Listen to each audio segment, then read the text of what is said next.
Boa noite, galerinha. Tudo bem com vocês? Espero que tenham tido uma boa semana de estudo. Estamos aqui com mais uma aula do nosso módulo Professor de Ciências. Na noite de hoje, um tema muito legal e um tema que, quando é abordado com os alunos, normalmente desperta muita curiosidade: reprodução humana e infecções sexualmente transmissíveis. Então, nessa aula de hoje, a gente vai aprender e relembrar desde o início, quando as células germinativas são produzidas, até o processo de fecundação, tá certo? Então, quando a gente está falando de reprodução humana, antes de falar de fato da reprodução humana, a gente precisa conhecer bem o aparelho genital, tá? Então, o aparelho genital masculino e feminino, ele tem peculiaridades.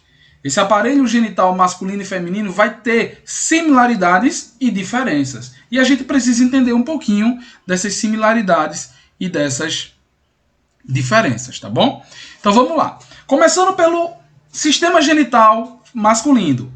O sistema genital masculino ele é composto por algumas estruturas e órgãos que são muito importantes, tá? O primeiro órgão, que é mais evidente no homem, é o pênis.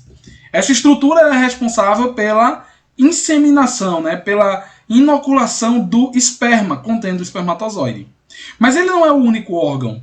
Nós temos também os testículos, que são glândulas e ao mesmo tempo também as gônadas.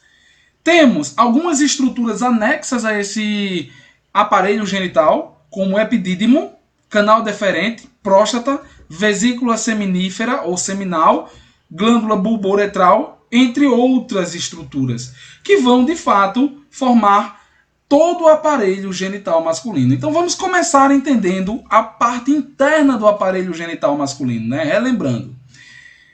Primeiro órgão que nós precisamos falar é o testículo. No testículo, nós temos os canais, que são canais seminíferos, tá? Os ductos seminíferos, onde é produzido o espermatozoide, que é o gameta masculino. Esse espermatozoide, ele vai sendo produzido no testículo e fica armazenado no epidídimo. Do epidídimo, esse espermatozoide ele vai seguir pelo canal deferente, que faz um contorno na bexiga e depois chega à região da próstata, onde ele recebe líquidos da próstata, né, líquidos prostáticos, líquidos da vesícula seminal e também líquidos da glândula bulboretral. Nesse momento, o espermatozoide ele vai receber esses líquidos para formar o que a gente chama de esperma. O esperma é um líquido contendo espermatozoides e também contendo nutrientes suficientes para manter o espermatozoide nutrido e vivo durante algum tempo e também responsável por neutralizar a acidez da vagina. Seguindo adiante, esse sêmen já formado passará pelo canal da uretra e sairá pela extremidade chamada de glande do pênis, tá? Então, essa região da glande do pênis ela é coberta por uma estrutura chamada de prepúcio. E o prepúcio, por sua vez, em alguns casos, quando ele é muito grande e com uma abertura muito estreita, causa uma condição chamada de fimose, que pode ser operada ao retirar-se esse prepúcio por uma cirurgia chamada de circuncisão. Tá? Então, basicamente, essas são as principais estruturas do aparelho genital. Na face externa, a gente sempre vai observar o pênis, tá? Formado pela glande, pelo prepúcio e pelo corpo do pênis. Inclusive, o corpo do pênis ele é composto por dois corpos, chamados de corpos cavernosos, onde passa o sangue, e um corpo esponjoso, que contorna a uretra. E a outra estrutura externa, bastante visível, é o saco escrotal, que vai guardar o testículo. Então, peculiaridades do sistema genital masculino, do aparelho genital masculino. Basicamente, é um sistema que possui órgãos mais externos evidentes, tá? As gônadas, inclusive, elas estão externas ao abdômen, contrário à mulher. No aparelho genital feminino, né, nos órgãos genitais femininos, nós temos as gônadas internas, laterais ao útero. Por sua vez, as estruturas básicas tá? Desse aparelho genital é o canal vaginal, o colo do útero, com a região do cérvix, o útero propriamente dito, com a sua cavidade uterina, e as trompas de Falópio, também chamadas de tubas uterinas. Essas trompas, elas abraçam as gônadas, que são ovários, que também tem aquela capacidade de produzir hormônios, sendo uma glândula também, tá? Além da gônada. Então percebam que o aparelho genital feminino, ele é um pouco mais simples de se entender do que o aparelho genital masculino na sua face interna. Contudo, na face externa, o aparelho feminino, ele é bastante complexo, onde nós temos algumas estruturas como o clítoris, o prepúcio do clítoris, os lábios pequenos, ou pequenos lábios, né, lábios menores, e os grandes lábios, lábios maiores. Temos o orifício, que é chamado de abertura da vagina, né, ou ósteo vaginal, e temos a abertura da uretra, também chamada de ósteo da uretra. Então, essas estruturas compõem a vulva, que é toda a estrutura externa do aparelho genital feminino. Inclusive, existem similaridades entre o órgão genital feminino e o masculino, tá? Lembrando que a diferenciação do sexo da criança acontece dentro da barriga da mãe, diante de uma cascata de hormônios desencadeada pelos genes X e Y. Se for genes XX, nós teremos uma cascata de estrógeno e progesterona. Se for gene XY, nós teremos uma cascata de testosterona, tá?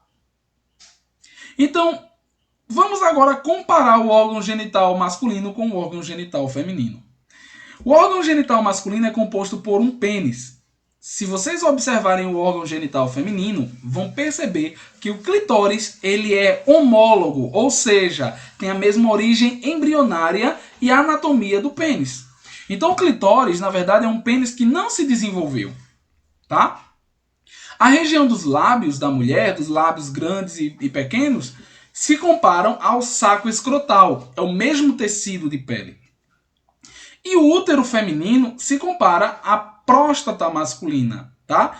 A próstata e o útero, eles são equiparados evolutivamente e embriologicamente. Porém, devido à cascata de hormônios que acontece lá no início, quando a criança ainda não se desenvolveu, obviamente, esses órgãos vão se diferenciar. Então vamos agora falar, de fato, da produção dos gametas.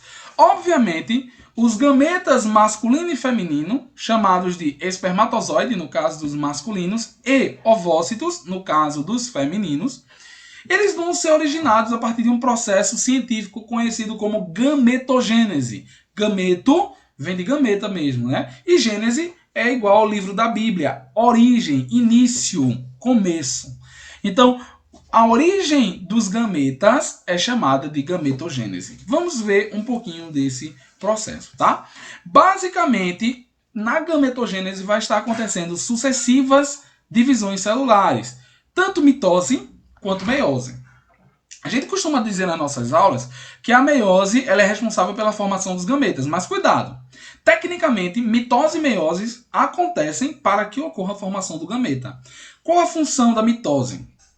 Aumentar o número de células-mãe que vão gerar os futuros gametas. E a meiose é, de fato, transformar essa célula-mãe diploide em uma célula-filha haploide, que vai ser o gameta propriamente dito, tá? Então, quando é que os gametas começam a se formar num ser humano? Normalmente, no ser humano, o gameta ele começa a se formar na fase embrionária, tá? Ainda com semanas de gestação, a criança já tem células primordiais germinativas, as CGP, migrando do saco vitelínico, tá? Da parede do saco vitelínico para a região do meio do seu organismo, que a gente vai chamar de abdômen, tá? A gente também chama de região do abdômen do feto. Então, tecnicamente, as células primordiais elas migram desse assoalho do saco vitelínico para a região pélvica abdominal do embrião. Então, todo mundo aqui, quando era embrião, já tinha as células sendo diferenciadas. Tá? Isso aqui é um embrião com semanas de desenvolvimento. Para mostrar aqui, ó, essa é uma imagem que demonstra o coração, tá?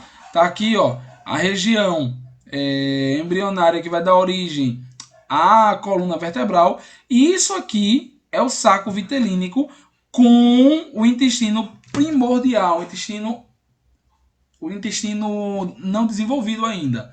Então vejam que as células germinativas elas se originam a partir do assoalho do saco vitelínico e elas migrarão para a região do abdômen desse embrião.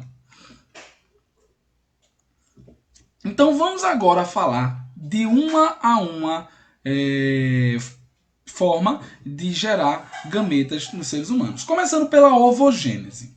A ovogênese é o processo de desenvolvimento dos ovócitos, tá? Então essa é uma série de divisões celulares que vão acontecer no ovário feminino em várias épocas da vida de uma mulher. Então, quando a mulher ainda é um embrião, ela é cheia de células germinativas, ela possui milhares de células germinativas. A gente chama esse período de período pré-ovulatório ou período germinativo. Então, esse primeiro período germinativo aqui, ele é marcado apenas por divisões de meiose. Então, a célula germinativa vai se dividir apenas por mitose.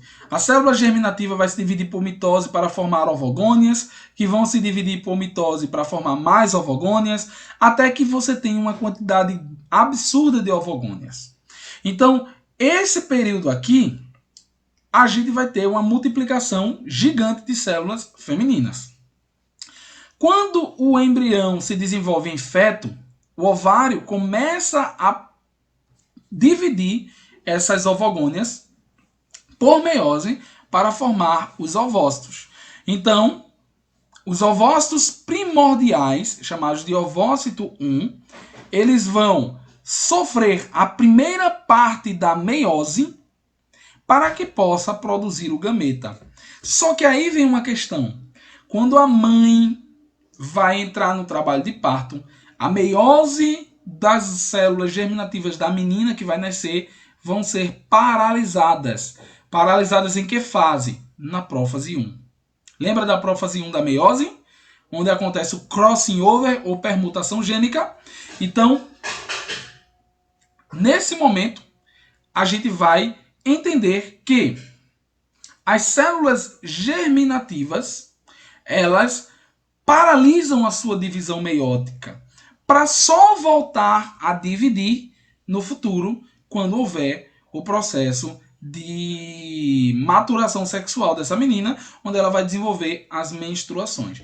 Então anota aí no teu caderno. Durante o período embrionário, acontecem sucessivas mitoses para formar as ovogônias e depois a primeira parte da meiose, paralisando em meiose 1, lá na prófase 1, na época onde está havendo o crossing over. Isso acontece assim que a menina vai nascer. Depois que ela nasce, ela vai passar pelo processo de maturação até que esses ovócitos eles possam ser liberados, tá? Então, a partir do terceiro mês da vida fetal, a gente já tem a maturação desses ovócitos, como eu falei, né? As ovogônias vão começar a formar ovócitos primários. E esses ovócitos primários, eles vão dar origem, obviamente, aos folículos ovarianos que amadurecerão quando a menina estiver no seu período menstrual. Tá? Então, obviamente, esse folículo primário ou folículo primordial, ele vai parar no processo de prófase 1, mais exatamente, né, mais especificamente, na fase de diplóteno, que é quando os cromossomos, as cromátides não homólogas, elas estão fazendo a troca de material genético. Essa daqui é uma imagem dos folículos primordiais, ainda não diferenciados em folículos secundários, tá? Como vocês podem observar, isso é um corte de ovário. Percebam que o processo de maturação após o nascimento, ele vai envolver o desenvolvimento da região ovariana que vai envolver o folículo. Por quê? Essa região que envolve o folículo e que vai futuramente ser chamada de região do antro ou antral, ela vai dar origem a uma glândula que secreta hormônios que mantém essa mulher viável para a gestação até que o embrião, ora seja fecundado, consiga penetrar na parede do endométrio, tá? Então, quando a menina nasce, nenhum ovócito primário mais vai se formar, tá? Ela vai ter cerca de 2 milhões de ovócitos primários. Estes vão permanecer em repouso até a puberdade e, normalmente, esse processo, por conta dessa pausa aí que eu falei, de um folículo primário estar pausado na prófase 1, vai aumentar a possibilidade de erros de divisão celular. Por exemplo, uma mulher, assim que ela nasce, a meiose 1, ela foi paralisada. Quando ela engravida com 45 anos, faz 45 anos que aquele folículo estava paralisado na prófase 1. Isso aumenta em muito a chance de, na hora dos cromossomos se separarem, um cromossomo não se separar do outro e gerar uma trissomia, como é o caso da trissomia do cromossomo 21, também chamada de síndrome de Down, tá? Então, basicamente, quando a mulher chega na adolescência, aqueles 2 milhões de ovócitos primários, eles vão ser reduzidos a cerca de 40 mil folículos, tá? Então, basicamente, esses 40 mil folículos aí vão gerar aqueles óvulos que poderão sim ser ovulados, que são cerca de 400. Então, gente, 400 ovócitos secundários são basicamente a média, né? É a média para a produção de ovócitos por mulheres. Felipe, tu levantou a mão, pode falar. No caso, esses ovócitos secundários são eles que vão ser liberados mensalmente. Exatamente. A cada mês, né? Isso. Por cada ovário diferente. Exatamente. Então, em média, nos 2 ovários, aí, somando os dois, a mulher vai ter 400 ovócitos secundários que são viáveis a serem liberados. Dos 2 milhões de ovócitos primários, serão gerados apenas 400 ovócitos secundários. Isso é uma tática. Quem controla essa produção, essa estagnação por um tempo, são os hormônios, né? Exatamente. Essa estagnação, ela se dá por questões hormonais e também por questões genéticas, né? Então, essa divisão meiótica, ela sofre uma pausa. A mulher, ela vai ter ainda uma necessidade de maturação das suas gônadas para a produção de hormônios, para aí sim começar a liberar os seus folículos mês a mês. É porque eu acho incrível. Geralmente as células elas fazem o ciclo celular de vez, né? Isso. Sem interrupção. Mas no caso das femininas, isso, nesse caso aí dos ovócitos, elas começam ainda enquanto o embrião está se desenvolvendo, né? O feto está se desenvolvendo. A meiose se inicia na vida fetal, pausa depois na prófase 1. Depois do nascimento, ela só volta a se dividir quando a mulher está ovulando. Ou seja, mês a mês, uma célula, entre aspas, recebe a liberação para a produção desse ovócito secundário e completar a sua meiose. E detalhe, tá? A meiose nem é completada, Felipe. A meiose, ela só vai terminar quando o espermatozoide ele encostar no óvulo. Incrível. No caso da mulher, é uma pausa atrás da outra. Tudo por questões de hormônio e também sinais genéticos. A força do cromossomo X. Então, mais uma vez, recapitulando. Depois que a mulher nasce, mesmo tendo 2 milhões de ovócitos primários, apenas 400 vão maturar. Por isso que a gente costuma dizer que a mulher ela tem uma quantidade limitada de possibilidades de gestação. E isso tem uma lógica por trás. Imagina uma mulher de 60 anos dando à luz a uma criança, né? Se você tiver uma mulher de 60 anos dando à luz a uma criança, você vai ter ali ossos comprometidos, um organismo um pouco debilitado. A probabilidade de haver uma morte no parto é muito alta. Então o organismo meio que, a natureza meio que selecionou a idade até qual idade a mulher consegue ter um filho. Tá? Então, na puberdade, o ovócito secundário ele vai se formar da primeira célula ali, ó, que a gente chama de primeiro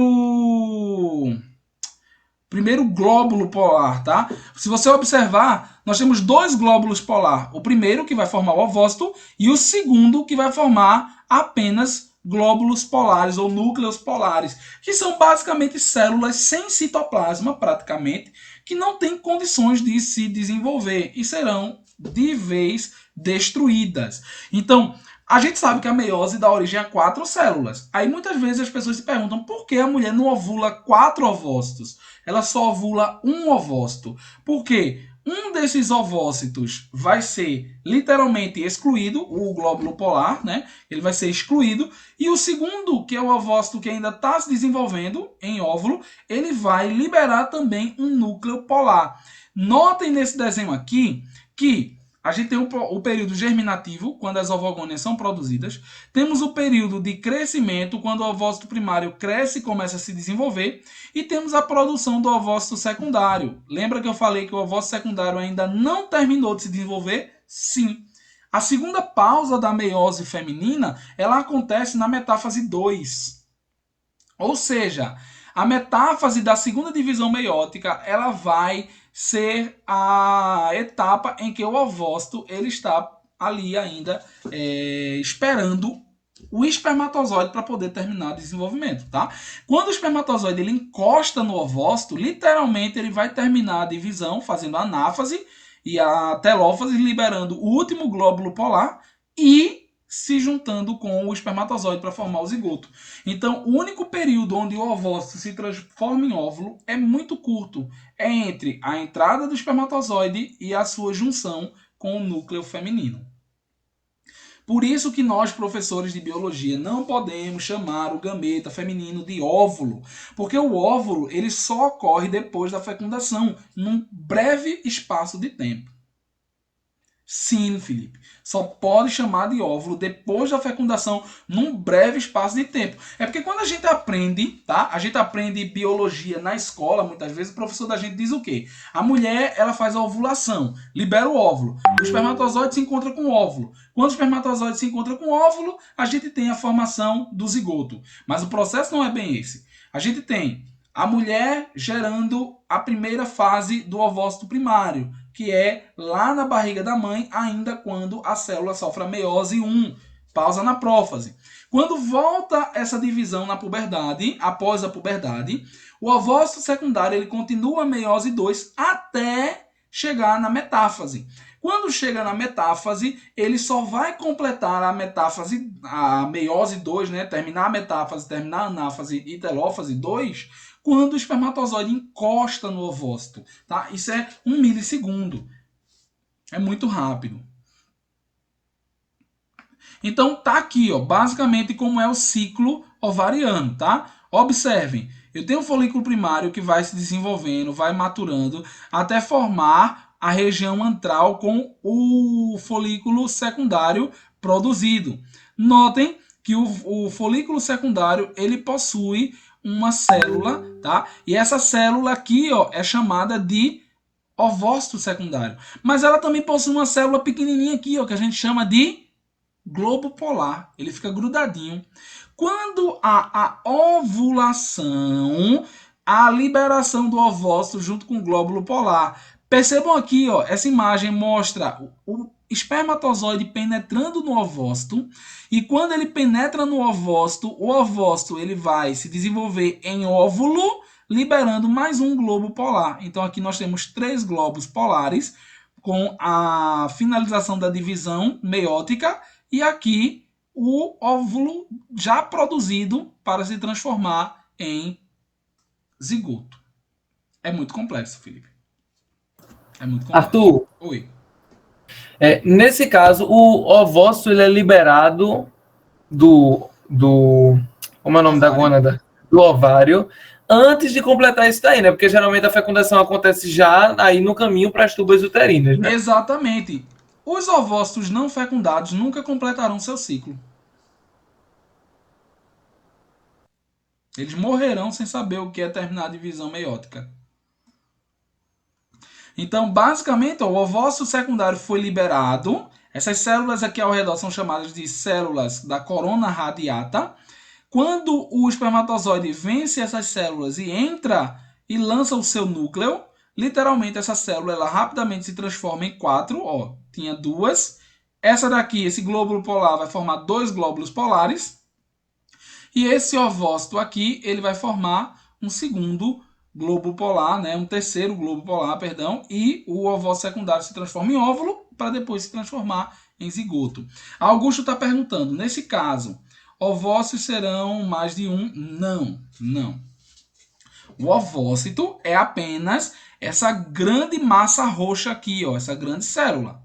Essa célula menor é chamada de glóbulo polar, tá? Ou corpo polar. Então, esse glóbulo ou corpo polar, ele vai ser descartado. É uma célula inútil.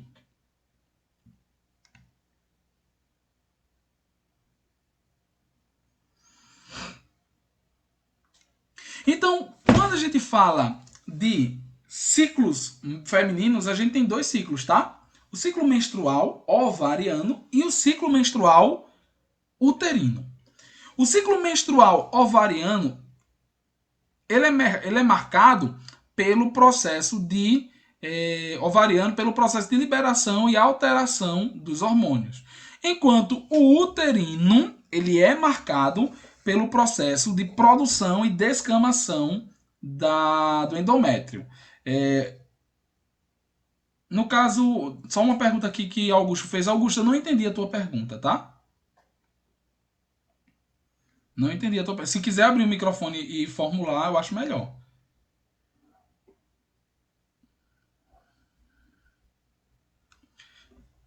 Então, continuando aqui. No caso do ciclo menstrual, na fase ovariana, nós temos a produção de hormônios chamados de estradiol e progesterona. Então, esse estradiol e essa progesterona são extremamente importantes para a manutenção do endométrio e estímulo da ovulação.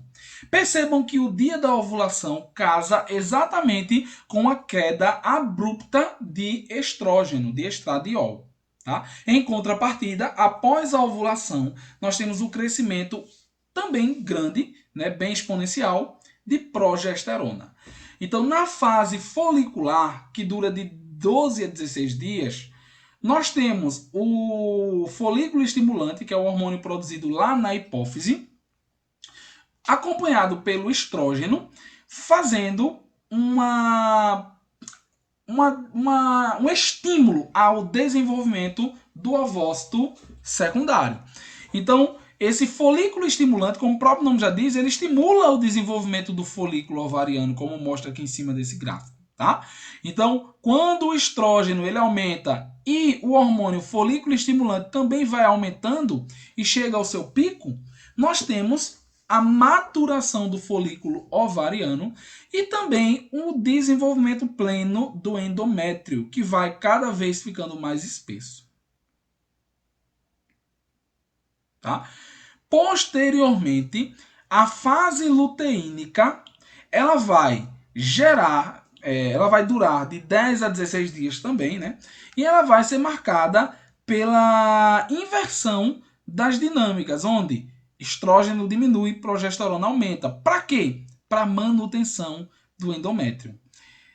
Luiz Felipe está perguntando se essas taxas têm a ver com a dupla ovulação. Felipe, na verdade, nada explica a dupla ovulação de fato, tá? É um ponto ainda em questionamentos. Por quê? Porque quando há uma dupla ovulação, ambos os ovários eles vão estar trabalhando mediante essa condição de hormônios, tá? Então não tem quem explique de fato o porquê acontece essa dupla ovulação. Então, continuando.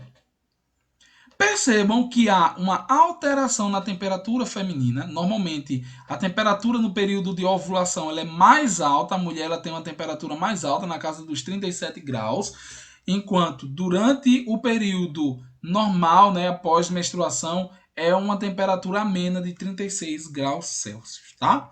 Por isso que pessoas que seguem métodos contraceptivos naturais tendem a fazer observações do seu corpo. O muco produzido pela vagina é diferente durante o período de ovulação. A temperatura corporal, dores localizadas na região abdominal, tudo isso pode ser foco de observações, tá? Então, o que é de fato a menstruação?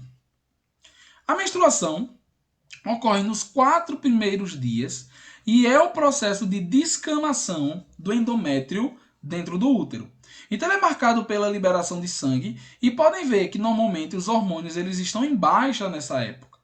Quando a menstruação ela acaba, o estrógeno começa a subir e junto com ele vai o folículo estimulante. Para quê? Para estimular a produção, o crescimento e a produção do folículo secundário que vai liberar o ovócito secundário. Quando o estradiol, o estrogênio, ele decai, a progesterona ela começa a subir. Por quê? Porque existe a formação do corpo lúteo. E esse corpo lúteo, ou corpo amarelo, ele é responsável por produzir hormônios como progesterona para a manutenção do endométrio. Para quê? Para que esse ovócito, ora fecundado, ele consiga chegar até o endométrio e fazer o processo de nidação, que é literalmente o processo de penetração do embrião no endométrio do útero.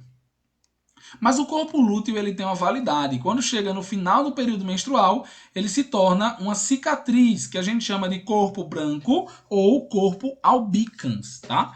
Então esse corpo branco, ele não vai ter mais capacidade de produção hormonal alta e ele vai fazer com que o progesterona e o estrógeno caiam em alta velocidade, tá certo? Então, basicamente, quem sustenta o endométrio durante o período de fertilidade e pós-ovulação é a progesterona produzida pelo corpo lúteo, na fase luteínica. Por isso que o nome é fase luteínica, porque é a fase em que o corpo lúteo ele vai manter a progesterona em alta, tá? Fazendo com que o endométrio ele se mantenha.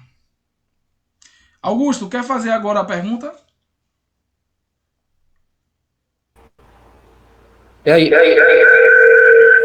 Tem que pegar o som do Então, deixa eu baixar aqui. computador, isso. Agora eu vou ficar sem ouvir o meu áudio, ó. Não, você fala e aumenta. Fala, bota o mute e aumenta. Libera o som do celular também.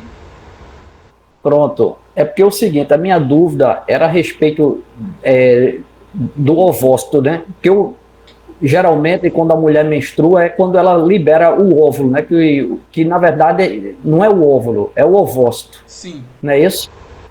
Aí, a minha dúvida foi essa. Se era após essa menstruação que o ovócito ele desce. Pronto, muito bem. Então, Augusto, realmente, a partir do primeiro dia da menstruação, a gente começa a contar o ciclo uterino e ovariano da mulher, tá? O ciclo ovariano da mulher, a partir do primeiro dia da menstruação, ele vai marcar o desenvolvimento e o crescimento do folículo ovariano, né? O folículo primário, que vai se tornar folículo secundário quando tem o antro, até que haja a liberação do ovócito secundário. É convenção se aceitar que esse dia normalmente é o 14º dia após a menstruação de uma pessoa com ciclo 28. Tem mulheres que têm um ciclo 30, tem mulheres que têm um ciclo 26. Isso vai muito também porque hoje em dia a gente está com uma ingestão de alimentos muito desregulada, inclusive com hormônios demais, o que pode afetar inclusive os ciclos menstruais das meninas, tá? Luiz Felipe está falando aqui, ó, que as quedas de hormônios deixam as mulheres com o que a gente chama de TPM, temperamento pré-menstrual, né? Ou seja, quando há essa queda de hormônio ali perto do 28º dia e do estrógeno, pode ter certeza que a mulher ela vai se encontrar com um humor totalmente atípico. Pode falar, filho. Arthur, é uma dúvida sobre algo que eu aprendi contigo e já me esqueci. Tá. Sobre os métodos contraceptivos, né? O anticoncepcional.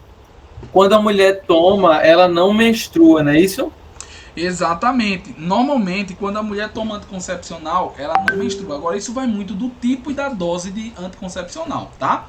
Porque ela pode Aí, menstruar. eu lembro que tu falou que era até prejudicial, né? Porque parece que esses ovócitos eles vão se encistar, né? Pode acontecer também. Eles podem não se degenerar, e ao não se degenerar, ó, duas coisas podem acontecer. A primeira coisa, se ele não amadurecer, ele vai permanecer intacto.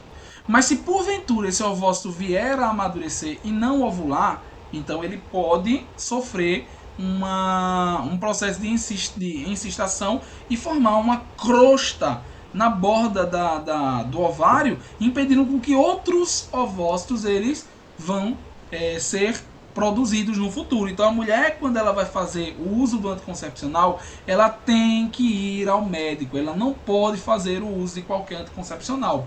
Tem que ser o anticoncepcional correto para ela. Se ela fizer o uso de anticoncepcional à torta e à direita, ela pode sim depois ter dificuldade em engravidar, porque forma essa camada, essa crosta de ovócitos não liberados na sua região externa do ovário. Imagina, você está vendo aqui Professor, que... Oi. essa dupla ovulação que Felipe falou, Sim. no caso, porque assim, eu fiquei na dúvida, se só são é só um ovócito que a mulher desce, essa dupla ovulação acontece de uma mesma vez ou é como se ela menstruasse novamente para descer outro ovócito? Essa dupla ovulação é o que marca o surgimento dos gêmeos não semelhantes, né? Que a gente chama de gêmeos dizigóticos. Quando cada ovário libera um ovócito e esses ovócitos vão ser fecundados e originarão um feto cada um. Então ele pode acontecer normalmente. Então ele pode acontecer, né? Normalmente no mesmo dia, mas de ovários diferentes, entendeu? Mas não uma nova menstruação. Mas vamos lá, Felipe, voltar à questão da ideia da menstruação quando se toma medicamento. Mulheres que têm ovário policístico, elas precisam tomar anticoncepcional que impeça a menstruação. Porque cada ciclo menstrual vai desencadear a produção de um novo ovócito e esse ovócito ele vai se transformar em um cisto e aumentar ainda mais o período de dor, né, que aquela mulher ela sente por conta do ovário policístico. Mas existem hormônios que você toma em anticoncepcionais que eles são regulados para imitar o ciclo uterino, mas não o ovariano. Ou seja, ele eleva o estradiol e mantém o estradiol, impedindo com que haja o processo de ovulação. E ele decai rapidamente o estradiol junto com a progesterona, fazendo com que haja a menstruação. Então há alguns anticoncepcionais que podem gerar uma menstruação. E, claro, Luiz Felipe, não é muito saudável você ficar muito tempo sem menstruar, até porque a camada do endométrio, ela precisa ser renovada, ela precisa ser alterada. Então, tudo tem que ser feito com acompanhamento médico e esses tratamentos, eles têm um prazo para acontecer. Se você conversar com uma moça que teve ovário policístico ou que tem, ela vai tomar medicação e vai parar por um tempo para limpar o seu útero e depois volta a tomar medicação novamente. Então, o ciclo menstrual uterino. Aqui já marca, obviamente, o processo que acontece no útero, né? O útero tem o processo de descamação, que é a menstruação, que pode ser de 1 a 5 dias. Depois vem a fase de crescimento do endométrio, que a gente chama de proliferação do endométrio. Depois vem a fase do endométrio secretor, que é quando ele já está ali grande o suficiente para secretar hormônios como o beta-HCG, né, que demarca a gestação. E depois vem, normalmente, o processo de menstruação de novo, 28 dias após o primeiro dia da menstruação anterior. Então, esse é o ciclo menstrual normal das mulheres, tá? Então, a menstruação é o primeiro passo onde há o sangramento com a saída de alguns pedaços de endométrio. Depois vem a fase proliferativa, tá? Depois vem a fase secretora, assim que a ovulação, né? Então essa região aqui ela fica mais endemaciada, ela fica maior. esperando uma gravidez e, por fim, vem a fase de menstruação novamente. Felipe está falando aqui, né? Quando há anidação, não há descamação. Isso mesmo, tá?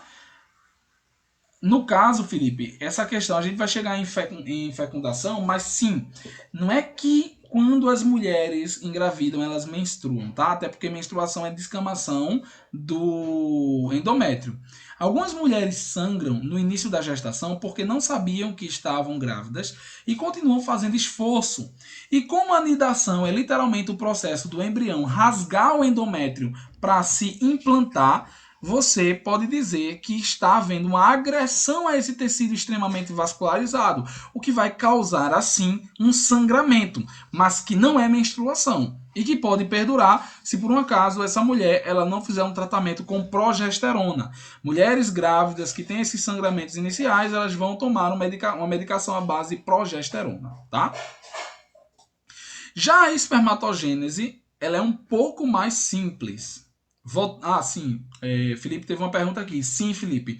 Sangramentos no início da gestação são prejudiciais, porque podem sinalizar descolamento de placenta e, sucessivamente, podem desencadear um aborto. Por quê? O descolamento de placenta pode limitar a passagem, a troca, né, de nutrientes e oxigênio entre a mãe e o embrião. Tá bom? A espermatogênese é um pouco mais simples, tá, gente? Vejam que no caso feminino aqui é bem mais complexo. Apesar do aparelho genital feminino ser um pouco mais simples, o processo é bem mais complexo. O aparelho genital masculino é um pouco mais complexo, mas o processo de espermatogênese é mais simples. Vejam. Na espermatogênese, nós temos a formação do gameta masculino, onde as células germinativas vão se dividir para formar espermatogônias. Essas espermatogônias, elas ficam se dividindo até o fim da vida do homem, tá? Então, o homem ele tem essa produção contínua de espermatozoides. Quando as espermatogônias vão sofrer uma diferenciação para formar o espermatócito primário, a gente chama de período de crescimento. É o momento onde o espermatócito vai sofrer meiose para formar 4 espermatozoides a partir de um só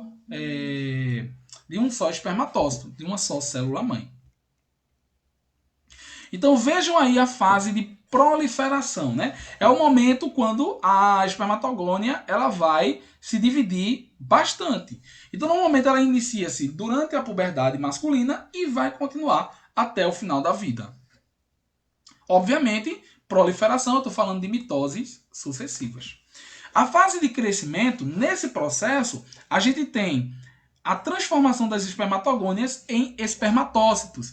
Então, essas células mais periféricas do tubo seminífero vão começar a se diferenciar para formar espermatócitos. Vejam que o espermatócito é um pouco maior que a espermatogônia. Por quê? Ele vai se dividir em 2 células que vão se dividir em 4 células. Né? A lógica da meiose, uma célula forma 2 com metade do material genético e essas 2 se dividem para formar 4 com ainda metade do material genético da primeira célula, tá?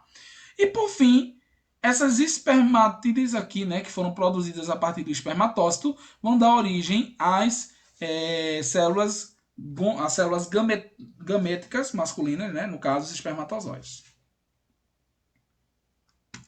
Como é o processo de maturação? A maturação, basicamente, ela vai acontecer quando o espermatócito primário se diferencia em espermatócito secundário. O espermatócito secundário se diferencia em 4 espermátides. Vejam que isso aqui é o processo de meiose. Uma célula-mãe gera 2 células-filhas, que geram 4 células-filhas. Espermatócito primário gera espermatócito secundário, meiose 1, meiose 2. Espermatócito secundário, por meiose 2, vai formar o processo, através do processo de meiose 2, vai formar 4 espermátides. Essas espermátides, elas começam a se diferenciar, secretando uma cauda, diminuindo o citoplasma e produzindo o acrossoma a partir do complexo Golgi. E a espermiogênese é o processo de diferenciação, onde uma espermátide ela vai começar a produzir, através de vários processos, o espermatozoide. Vejam aqui, ó, as mitocôndrias elas vão começar a se juntar na face posterior da célula. Percebam que as mitocôndrias elas vão se emparelhar para formar essa base aqui da cauda. Vejam que os microtúbulos, eles originam a cauda, tá? Microtúbulo que normalmente está relacionado com a divisão celular animal. Nesse caso aqui vai estar formando a cauda desse espermatozoide. E percebam que o complexo de Golgi ele vai se juntar com lisossomos para formar o acrossoma na extremidade do espermatozoide. Esse acrossoma está cheio de enzimas digestivas que vão literalmente romper a barreira da célula feminina, o ovócito secundário. Mais uma vez aqui, ó. A espermátide completinha se transformando, ó, vejam que o complexo de Golgi, junto com algumas estruturas vesiculares, vão se juntar para formar o acrossomo, tá? Esse acrossoma está cheio de enzimas digestivas. E aqui está um processo de diferenciação de células. Percebam que aqui eu tenho as espermatogônias que estão se dividindo por mitose para formar várias outras espermatogônias. Aqui eu tenho o espermatócito originado a partir de uma espermatogônia, espermatócito primário. Aqui eu tenho as espermátides que já começaram a se diferenciar em espermatozoide para formar o espermatozoide propriamente dito. Muito bem, Felipe. A divisão das espermatogônias só se inicia nos homens a partir da puberdade. Na mulher, a meiose se inicia ainda dentro do ventre da mãe. Nos homens, só a partir da puberdade é que as espermatogônias darão origem a espermatócitos que gerarão os espermatozoides, tá? Vamos ver um videozinho aqui. Fertilization is the epic story of a single sperm facing incredible odds to unite with an egg and form a new human life. It is the story of all of us.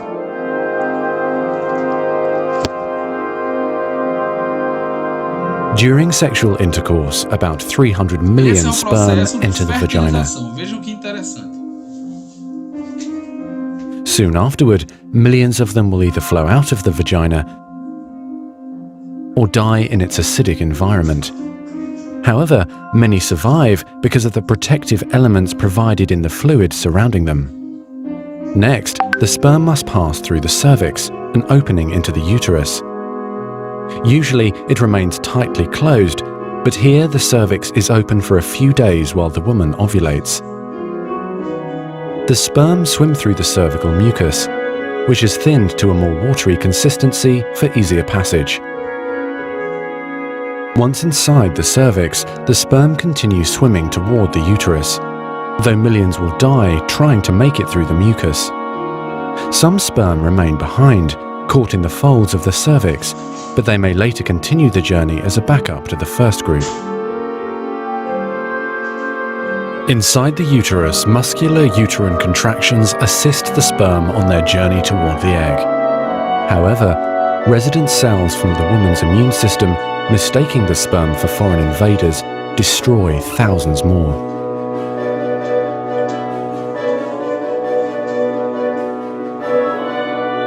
Next, half the sperm head for the empty fallopian tube, while the other half swim toward the tube containing the unfertilized egg. Now, only a few thousand remain. Inside the fallopian tube, tiny cilia push the egg toward the uterus. To continue, the sperm must surge against this motion to reach the egg. Some sperm get trapped in the cilia and die. During this part of the journey, chemicals in the reproductive tract cause the membranes covering the heads of the sperm to change. As a result, the sperm become hyperactive, swimming harder and faster toward their destination. At long last, the sperm reach the egg. Only a few dozen of the original 300 million sperm remain. The egg is covered with a layer of cells called the corona radiata. The sperm must push through this layer to reach the outer layer of the egg, the zona pellucida. When sperm reach the zona pellucida, they attach to specialized sperm receptors on the surface. which triggers their acrosomes to release digestive enzymes, enabling the sperm to burrow into the layer. Inside the zona pellucida is a narrow, fluid-filled space just outside the egg cell membrane. The first sperm to make contact will fertilize the egg. After a perilous journey and against incredible odds, a single sperm attaches to the egg cell membrane. Within a few minutes, their outer membranes fuse and the egg pulls the sperm inside. This event causes changes in the egg membrane that prevent other sperm from attaching to it. Next, the egg releases chemicals that push other sperm away from the egg and create an impenetrable fertilization membrane. As the reaction spreads outward, the zona pellucida hardens, trapping any sperm unlucky enough to be caught inside. Outside the egg, sperm are no longer able to attach to the zona pellucida. Meanwhile, inside the egg, the tightly packed male genetic material spreads out. A new membrane forms around the genetic material, creating the male pronucleus. Inside, the genetic material reforms into 23 chromosomes. The female genetic material, awakened by the fusion of the sperm with the egg, finishes dividing, resulting in the female pronucleus, which also contains 23 chromosomes. As the male and female pronuclei form, spiderweb-like threads, called microtubules, pull them toward each other. The two sets of chromosomes join together, completing the process of fertilization. At this moment, a unique genetic code arises, instantly determining gender, hair color, eye color, and hundreds of other characteristics. This new single cell, the zygote, is the beginning of a new human being.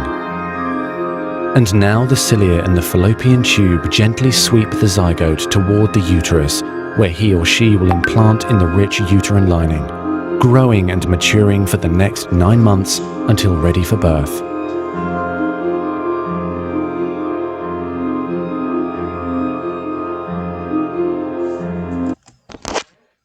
Pronto. Então vamos agora a uma pergunta sobre... Algumas perguntas, na verdade, sobre esse processo de produção de gametas. Pode cair nas nossas provinhas aí de concurso. Acerca da imagem, na qual cada número representa um estágio do ciclo ovariano e da biologia reprodutiva humana, julgue os itens a seguir, né? Após a fecundação do óvulo, ocorre a formação de corpos albicans. Gente, e aí? O que é esse processo de fecundação? A gente tem que lembrar dos gráficos passados que eu mostrei, né?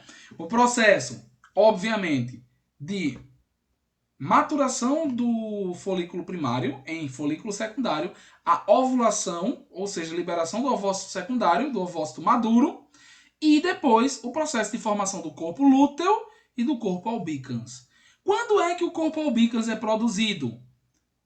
Ele é produzido durante o processo da ovulação ou ao final desse processo de ovulação, havendo ou não fecundação? E aí? Tá errado. O corpo albicans, ele é formado independente da ovulação. Porque o corpo albicans, que está aqui no final, ó, ele é basicamente o corpo branco resultante do corpo lúteo, que foi resultante do antro, onde havia o ovócito secundário no seu interior. Então, esse corpo lúteo, corpo amarelo, ele tem função de produção de hormônios como progesterona. E o corpo branco, o corpo albicans, ele não tem mais essa capacidade de produção desses hormônios. Ok? Vamos para a próxima. A estrutura número 6 produz progesterona durante essa fase do ciclo ovariano. E aí? Já entreguei, né? Tá certo. O corpo lúteo está produzindo progesterona. Tá?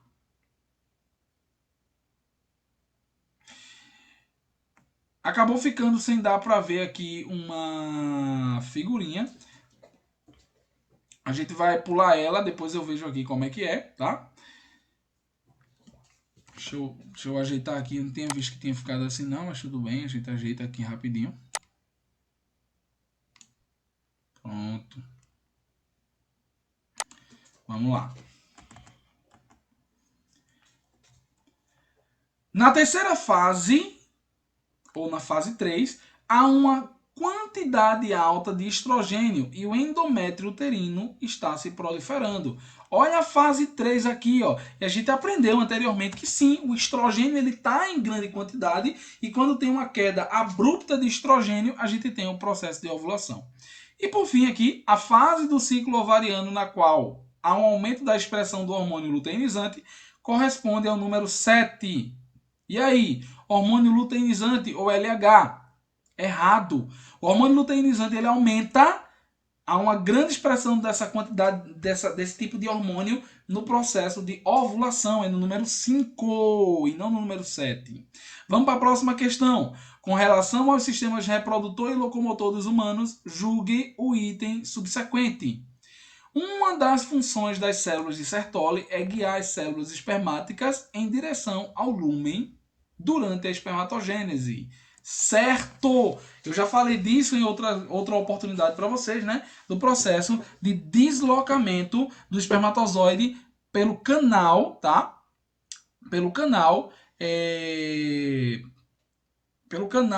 Pela parede do tubo seminífero, do tubo seminal, né? Então esse tubo seminífero, ele vai logicamente ser composto por várias fases do desenvolvimento do espermatozoide.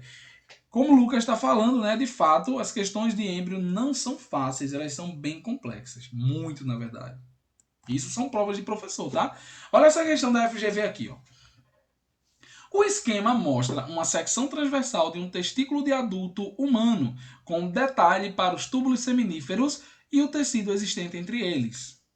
No esquema, o número... Aí a gente vai ver agora número a número, né? O número 1 indica um espermátide primária. Existe espermátide primária? A gente viu esse nome? Não. A gente viu espermatócito primário e espermatócito secundário. Então, o número 1 não é um espermátide primária. Inclusive, as espermátides nem parecem com essas células aqui triangulares, né? Essas daqui estão mais com cara de outros tipos de célula, né? Como, por exemplo, as células de Sertoli. 2. Indica uma célula de Sertoli. Falso, gente. Essas células aqui, ó, elas vão dar origem aos espermatozoides. Elas são as espermatogônias. 3. Indica uma célula intersticial que secreta testosterona. Ó, tá vendo essa fibra aqui? Isso aqui, ó, é a divisão da área germinativa com a área glandular. Se está fora da área glandular, é sim produtora de hormônio. Então, essa é a afirmativa correta. D. 1. Indica a célula de Leydig. Falso. Essa daqui seria as células de Sertoli, né, que estão ali ajudando as espermátides a se liberarem, tá? E 3. Indica uma célula sustentacular que secreta frutose. Errado. Não está secretando frutose, até porque onde se secreta frutose não é aqui na região do testículo, né? Vai ser lá na região das vesículas seminíferas e da glândula bulbouretral. Então vamos agora para a parte de desenvolvimento. Tá quase acabando, tá? O desenvolvimento humano, perdão, o desenvolvimento humano ele é marcado pela reprodução, né?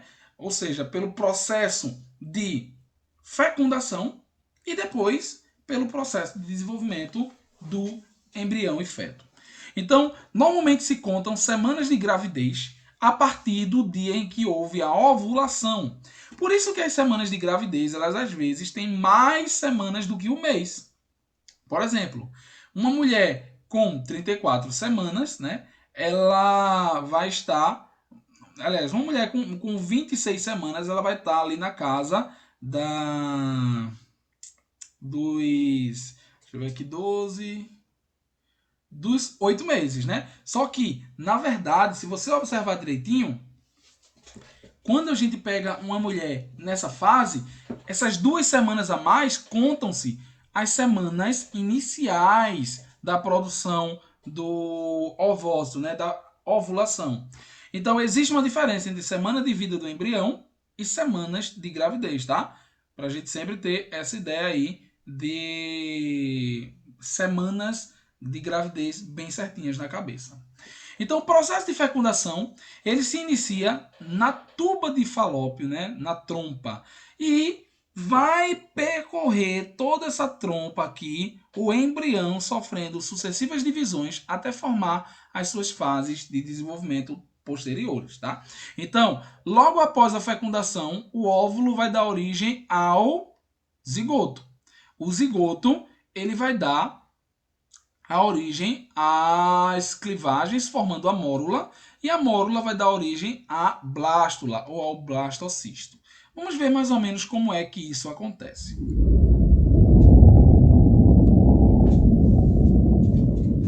Então aqui está o processo de ovulação. O ovócito secundário foi liberado, vai entrar no infundíbulo da trompa de Falópio. Ele não tem movimento, então quem faz esse movimento são as células ciliadas. Os espermatozoides eles chegam. Um espermatozoide vai conseguir penetrar.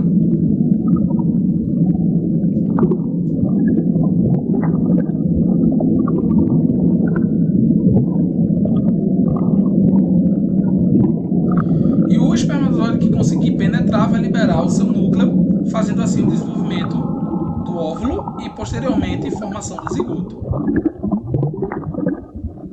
Esse zigoto sofre clivagens, ou seja, divisões, que vão formar a mórula, e essa mórula se desloca pela trompa, até formar a blástula, o blastocisto. Ao chegar no útero, o blastocisto vai escolher um lugar e vai sofrer o processo de nidação, ou seja, implantação uterina. E esse blastocisto, uma vez implantado, começa a liberar o hormônio beta-HCG e ele mesmo vai manter o endométrio ali intacto. Pode falar, Felipe. Acabou? Acabou. Arthur, é sobre o DIU. Vê só, eu já ouvi falar que o DIU pode ser abortivo, né? Mas eu fico pensando que não, porque ele impede aí a passagem do espermatozoide para as tubas uterinas, né? Então não tem como... necessariamente, viu?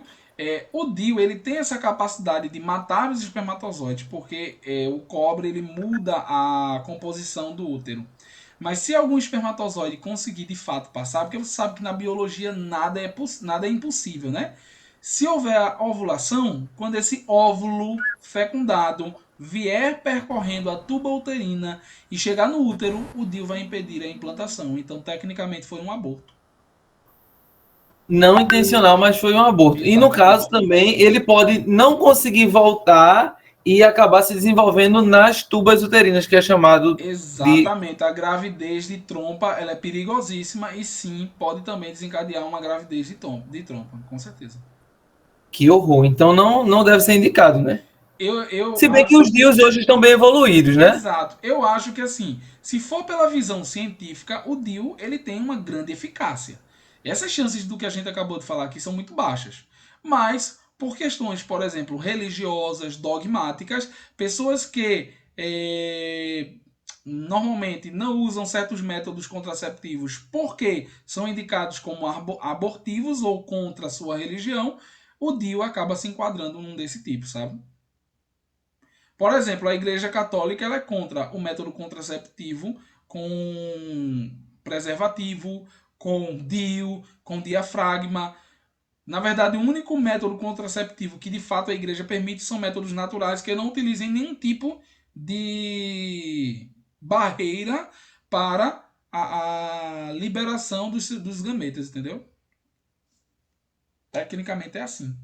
São questões mais ligadas à moral. Exato, Augusto. Só que o coito interrompido ele não é suficiente para o impedimento da gravidez, porque durante a liberação do líquido lubrificante, o homem pode liberar espermatozoides também, e isso pode ser motivo para a gravidez, tá? Principalmente se ele já teve várias relações durante o dia. Então vamos falar agora dia a dia o que acontece quando o embrião ele é gerado. Então o primeiro dia foi a ovulação. Lembrando que o espermatozoide ele pode viver até 72 horas dentro da trompa. Então essa mulher ela pode ovular até 3 dias depois do ato sexual que ela vai engravidar. E o ovócito ele pode viver até 2 dias esperando o espermatozoide. Então cerca de 5 dias vai ser aí uma margem de fertilidade para a mulher. 2 dias antes, o dia da ovulação, e 2 dias depois, tá? Então, basicamente, nesse primeiro momento aqui, acontece a fecundação após a ovulação e a formação no primeiro dia do zigoto. Entre o primeiro e o segundo dia, acontece a primeira clivagem, que vai formar 2 células. Entre o terceiro e quarto dia, ocorre o próximo estágio com 4 células. No quarto dia em diante, nós temos uma mórula com muitas células compactadas. No quinto dia, o embrião, em fase de blastocisto ou blástula, vai chegar até o útero e começar a procurar um lugar para nidar, para Fixação. Exatamente, para fixação, para poder fazer a penetração dentro do endométrio. No 9º dia, normalmente, esse embrião ele já lançou as suas raízes no endométrio e começa a liberar o beta-HCG.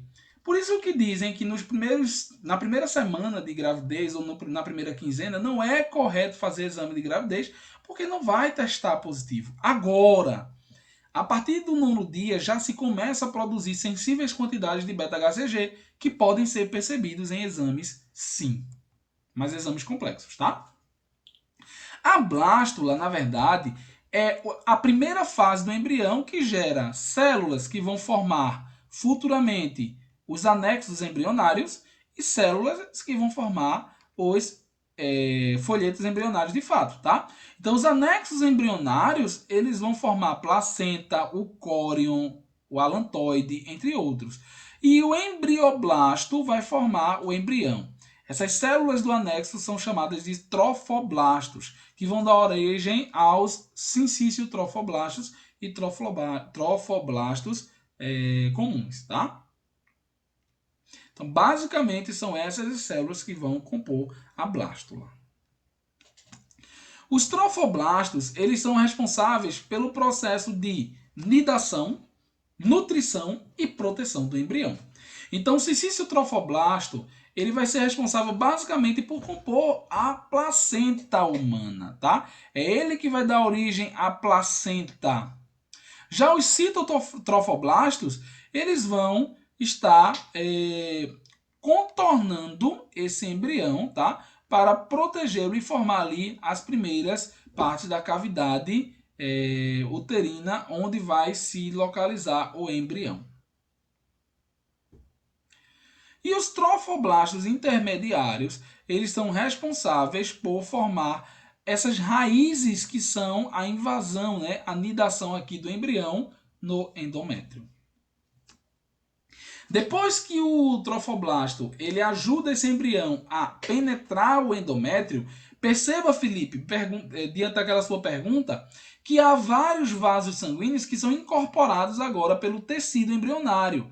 E isso faz com que haja sangramentos. E esses sangramentos podem ser percebidos muitas vezes como um tipo de menstruação, que não é, tá? Percebam aqui que já há 2 folhetos embrionários, essa camada de cima aqui e essa camada de baixo, formando as 2 primeiras massas de célula embrionária propriamente dito, o hipoblasto e o epiblasto, tá? Epi essa daqui, porque está em cima do embrião, e hipo essa daqui, porque é a parte de baixo do embrião. Depois que se passam 3 semanas de gravidez, o embrião ele já está formando o disco embrionário bilaminar, ou seja, um disco embrionário formado por ectoderme e endoderme, tá? E futuramente vai surgir ali a mesoderme. Então, basicamente, é nesse período que você vai ver a formação do córeo, tá? Do amnion, do alantoide e do saco vitelínico. Na 4ª semana, começa o processo de gastrulação, que é a produção de uma cavidade que nós vamos chamar de arquêntero. E esse arquêntero, como o nome já diz, arque quer dizer antigo e êntero quer dizer intestino, é o intestino primitivo. Esse arquêntero ele é marcado pelo blastóporo, e esse blastóporo em alguns animais, como artrópodes, quinidários, quem mais? Platelminto, nematelmintos, moluscos, anelídeos, vai dar origem à boca. E nos equinodermos e nos cordados vai dar origem ao ânus. Então, no caso de quem dá origem à boca, protostômios, porque é primitivo. No caso de quem dá origem primeiro ao ânus, vai ser deuterostômios, que são os animais mais recentes, tá? Muito bem, Felipe. Então, basicamente, nesse período haverá também a diferenciação de células aqui intermediárias em mesoderme. Então, agora nós teremos na gástrula 3 folhetos embrionários: ectoderme, mesoderme, nesse espaço aqui do meio, e a endoderme. Felipe tem pergunta, tá? Felipe está perguntando se esse espaço do meio é chamado de celoma. Ainda não, Felipe. Na verdade, vamos lá, que espaço do meio? Se for esse espaço do meio aqui, isso é o arquêntero, vai formar o intestino, tá? O tubo digestivo. Se for esse espaço pequenininho aqui, ó, que eu estou apontando com a célula entre essas duas camadas da ecto e da endoderme, é a mesoderme, que no futuro vai dar origem ao celoma, tá? Então lembrem, o celoma é originário da mesoderme. O celoma é formado a partir do terceiro tecido embrionário, que é a mesoderme. Olha aqui o embrião sendo formado com o seu disco embrionário. Nós temos aqui, ó, a mesoderme embrionária, a ectoderme embrionária e a endoderme embrionária. A endoderme embrionária vai dar origem ao tubo digestivo e órgãos internos. A mesoderme, músculos, ossos e a cavidade, o celoma, tá? E a ectoderma vai ser a originadora da região nervosa e da pele, tá? Mais uma vez, mesoderme aqui bem no meio vai ser formadora dos músculos e também dos ossos do embrião, além do celoma.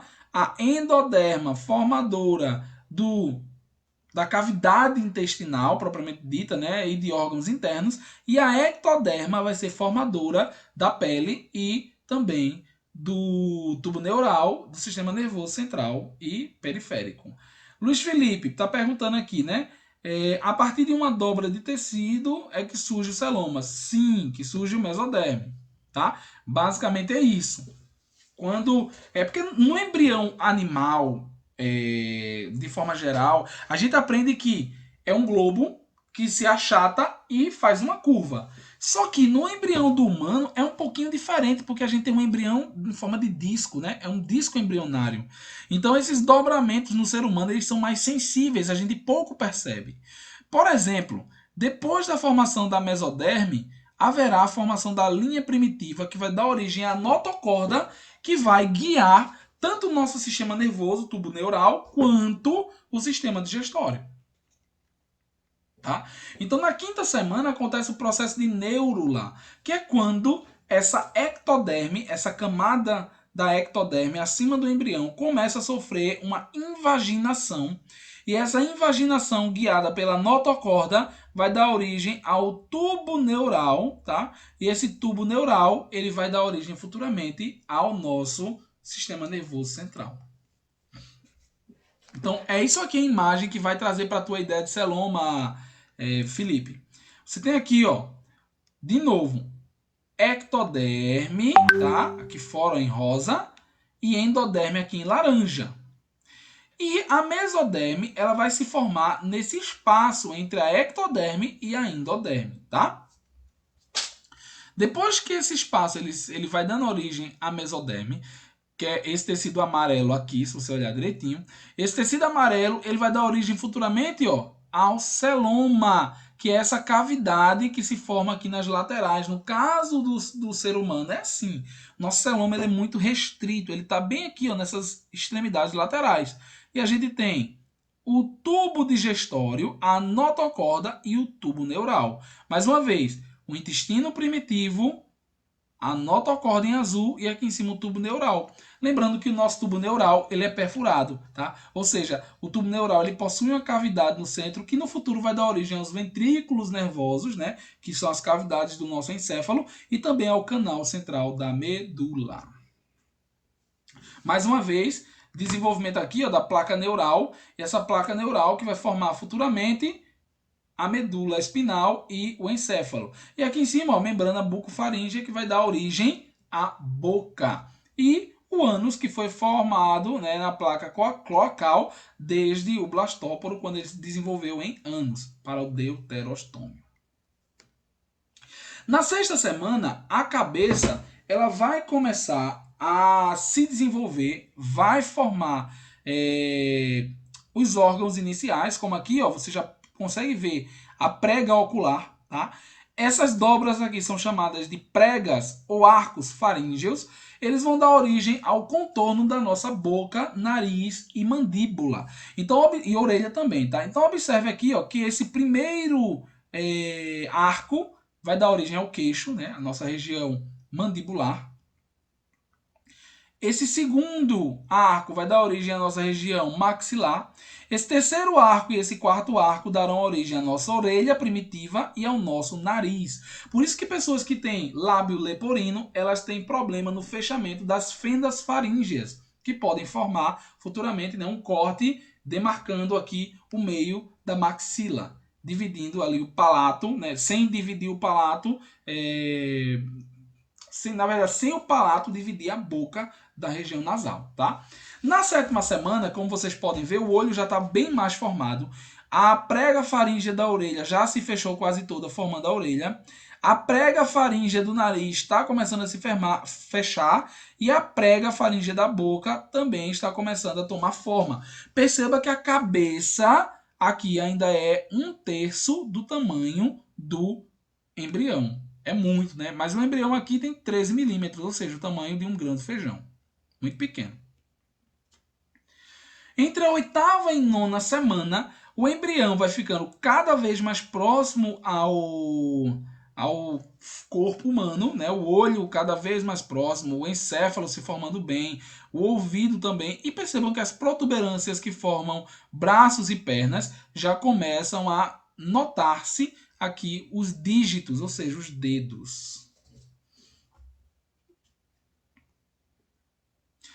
Na 9ª semana, se um bebê for abortado, é essa imagem que a gente tem, tá?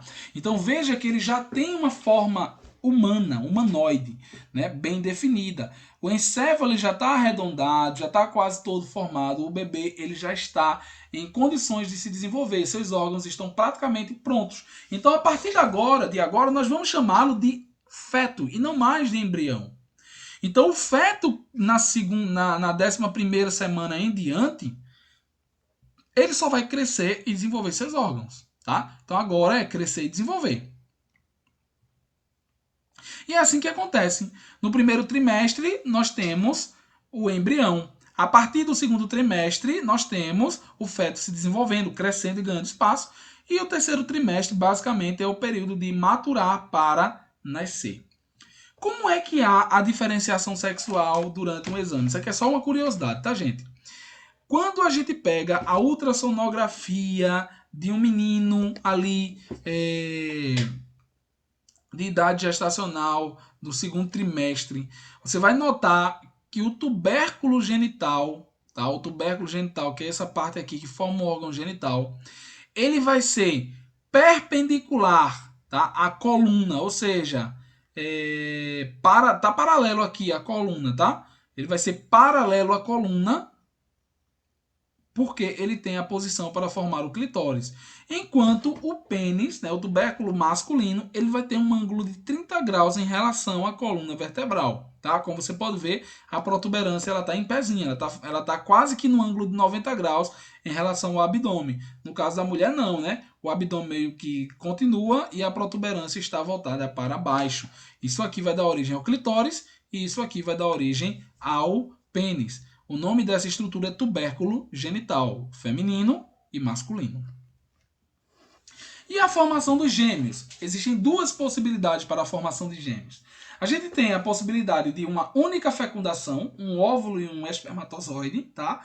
Que vão gerar um zigoto que vai se dividir e formar dois embriões independentes.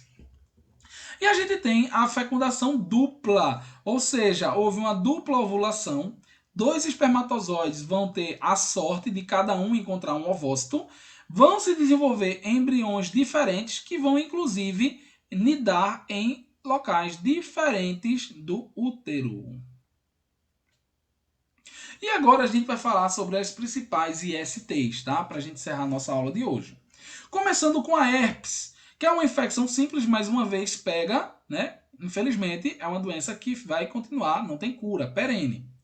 A transmissão se dá por contato direto com a ferida. É importante você entender essas ISTs, porque até nas nossas aulas a gente vai trabalhar isso com os alunos. Eles precisam desse norte para entender. Porque muitas vezes eles só pensam, né, os adolescentes de hoje eles estão muito evoluídos, mas ainda com muita coisa que eles não sabem.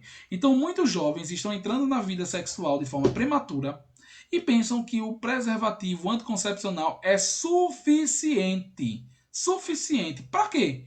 Para impedir uma gravidez, mas esquecem que certos métodos contraceptivos não protegem contra doenças, né? Contra infecções sexualmente transmissíveis. Então a herpes ela pode ser causada tanto pelo vírus herpes simplex quanto pelo citomegalovírus. Exatamente, Felipe. Olha o vírus do DNA e do RNA aí. Coisa que eu aprendi com o professor Luiz, né? O professor Luiz Felipe me ensinou essa questão aí do citomegalovírus e o DNA e RNA. A transmissão normalmente é direta, ou seja, você precisa ter o contato com a ferida para poder ser infectado pela doença, tá? Então eu tenho a herpes tipo 1, que é marcada por feridas na pele ou na boca, e a herpes tipo 2, marcada por feridas e bolhas na região genital. Normalmente você precisa evitar o contato com esse tipo de doença e se contrair tem que tratar os sintomas, né? Porque infelizmente a cura dessa doença ela não é viável.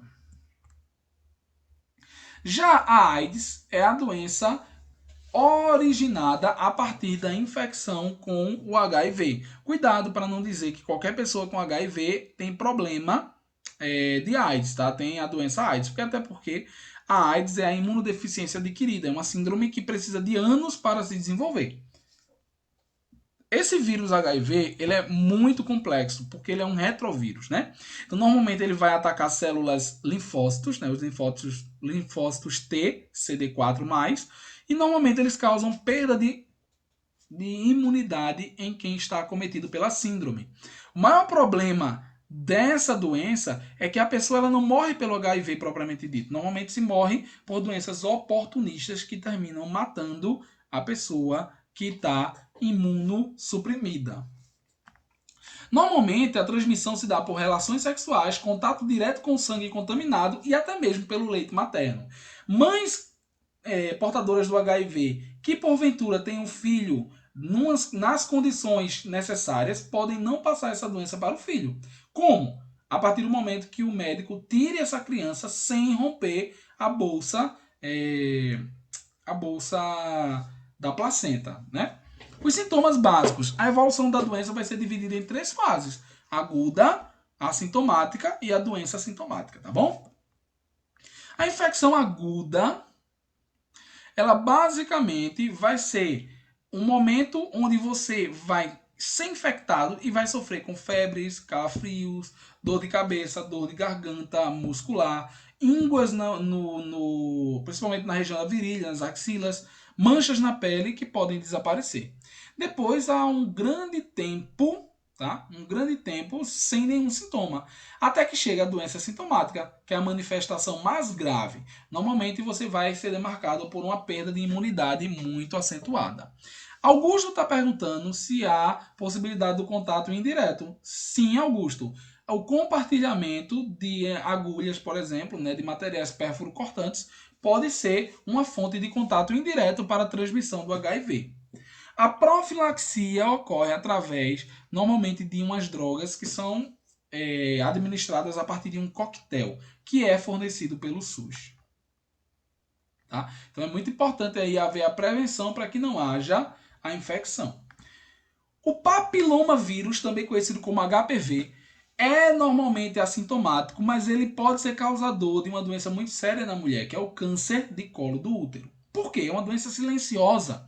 No homem, você vê a verruga, então você consegue meio que controlar esses sintomas. Mas na mulher, como as verrugas vão acontecer no interior da vagina, lá no colo do útero, há uma grande possibilidade dessa doença silenciosa evoluir para um câncer. E isso pode ocasionar a morte ou a perda, a esterectomia, devido à agressividade do câncer de colo de útero, tá? Então, normalmente, as lesões, elas são chamadas de crista de galo ou condilomas acuminados, tá? Sim, quando são visíveis à luz. Perdão, visíveis a olho nu. No caso da mulher, por que mulheres tomam vacina? Porque normalmente a mulher ela não vai saber que está com essa doença. E se ela tiver o contato sexual, ela pode ser infectada, tá, pelo HPV. O homem, quando ele é infectado pelo HPV, ele pode se livrar desse vírus apenas lavando o seu órgão genital. Como a mulher não acessa o órgão genital interno, a parte interna, para lavar, aí é que aumenta a dificuldade, né, de tratar mulheres. Porém, a vacinação do HPV ela é prioritária tanto em homens quanto em mulheres, tá? Não só em mulheres. Antigamente, há um tempo atrás, há uns anos atrás, as mulheres eram alvo dessa vacinação. Mas hoje, homens e mulheres podem ser vacinados em campanha para combater o HPV. Acabou essa história de que só é mulher, tá? Cuidado aí para caso haja uma questãozinha dessa na prova, você não caia na pegadinha.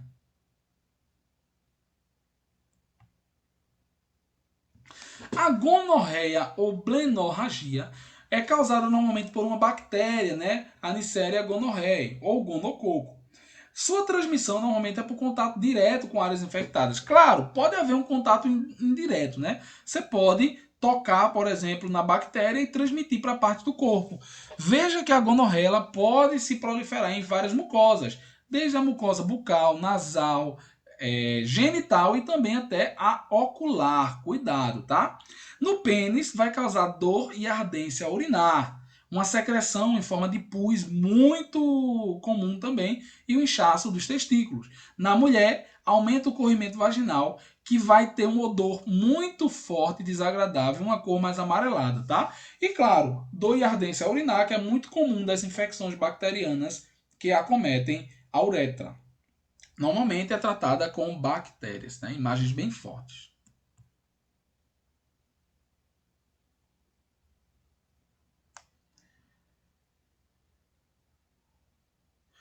A sífilis, causada pelo Treponema pallidum, tá? Treponema pallidum, que é uma bactéria também. Se você olhar ali em cima, né, tá a imagem dessa bactéria. Você vai observar que essa doença ela é muito importante, principalmente para a questão de mulheres grávidas. Por quê? A transmissão normalmente se dá pelo contato com lesões ou mucosas infectadas pela bactéria. Porém, um problema sério é que a sífilis, ela uma hora não tratada, ela pode causar problemas que vão além do próprio organismo, né? Causando, no caso, a sífilis congênita, que é prejudicial para crianças.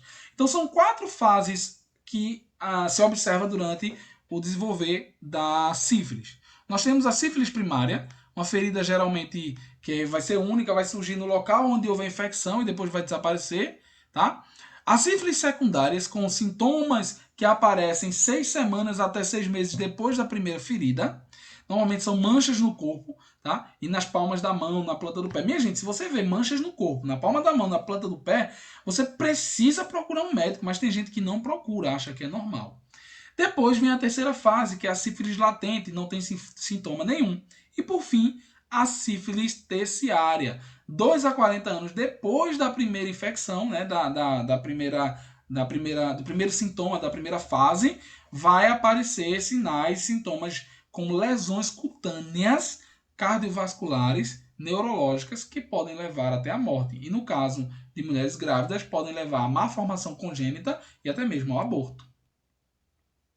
A candidíase é uma infecção fúngica causada pelo fungo Cândida. Normalmente ele acontece na vagina, porque a Cândida ela faz parte da flora vaginal. Então, em baixa imunidade, a mulher ela pode ter uma proliferação dessa Cândida. Mas, claro, pode acontecer candidíase na boca, candidíase anal, né, retal, intestinal, tudo isso por conta da proliferação desse fungo. Normalmente, o tratamento dessa doença se dá com medicamentos antifúngicos, tá?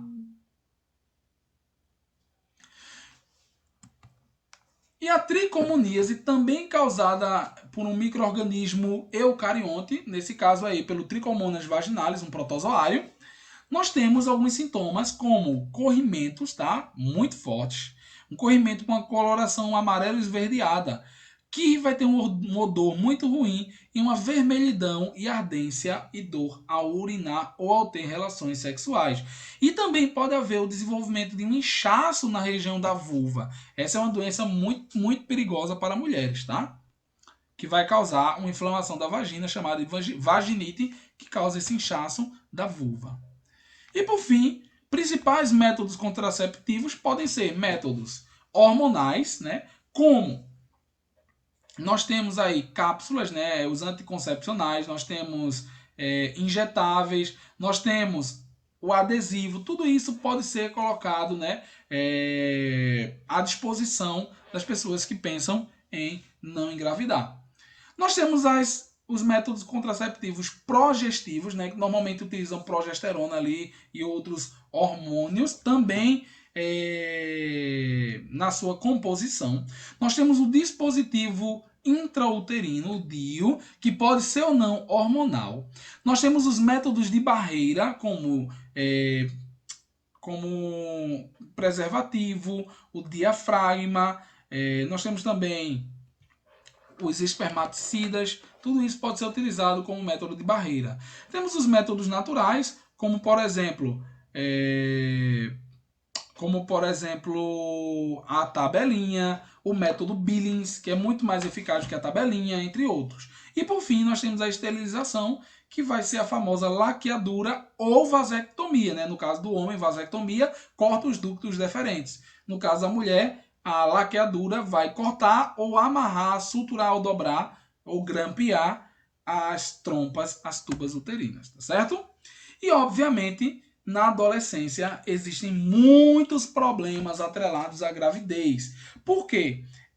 A criança ela deve estar na escola até a idade de 17 anos. Né? Em tese, a idade escolar do ensino médio ela acontece ali dos 15 aos 17 anos. Quando as meninas engravidam nessa fase, dos 15 aos 17 anos ou antes, há uma grande possibilidade de evasão escolar, tá? Há uma grande possibilidade de mortalidade, por exemplo, da mãe também, porque o corpo ainda não está preparado para um parto. O nascimento prematuro pode também ser uma das questões em relação à gravidez na adolescência. Além de tudo, também pode haver uma ruptura do colo uterino, porque normalmente o útero da menina ainda não está desenvolvido, tá? Além do aborto natural. Por isso que nós temos que trabalhar com as nossas alunas e nossos alunos a importância de não engravidar durante a adolescência. Certo? Então, assim, a gente termina essa aula de hoje. Aprendi mais aqui nessa aula do que na minha cadeira de embriologia. Rapaz, a disciplina de embriologia na faculdade é bronca, né? Eu vou dizer uma coisa honesta pra tu, viu? Eu até tive um bom professor de embriologia, mas no ensino médio foi fraco. E eu não vou dizer nem quem foi meu professor de biologia. Que essa aula fica gravada. Simbora estudar. Então, gente, muito obrigado pela presença de vocês. Um abraço e até a nossa próxima aula, tá? Em breve eu vou disponibilizar essa gravação no YouTube para vocês acessarem e vou estar disponibilizando o PDF ainda hoje lá no Classroom. Tchau, até mais.